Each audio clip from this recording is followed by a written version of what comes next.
alors que C8 avait proposé un best-of des meilleurs moments de Touche pas à mon poste vendredi 24 février 2023, en raison de la diffusion de la cérémonie des Césars sur Canal+ ce même jour. Le talk-show présenté par Cyril Hanouna était de retour à l'antenne vendredi 3 mars 2023.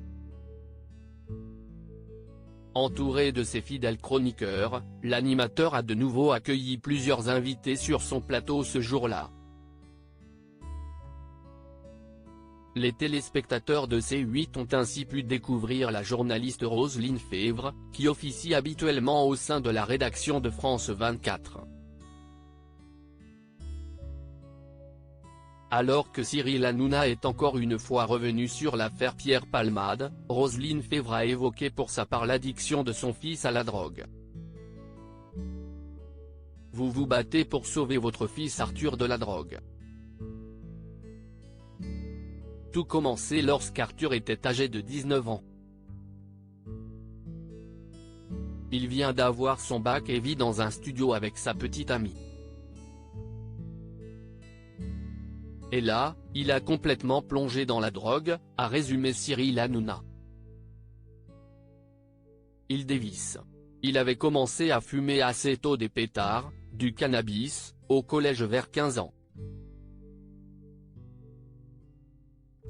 Après il y a eu les drogues de synthèse, de type MDMA, puis quelque chose de très couru pour les jeunes en boîte ou dans les concerts, qui est la kétamine. C'est un anesthésiant pour chevaux. Ça fait de terribles dégâts neurologiques. Il a fait sa première bouffée délirante avec sa petite copine, a expliqué la journaliste, avant de préciser que les compagnes de son fils se droguaient elles aussi. Roselyne Febvre sur son fils, il a déchiré ses vêtements, il s'était griffé. C'était quelqu'un d'autre, il a acheté des champignons hallucinogènes sur internet.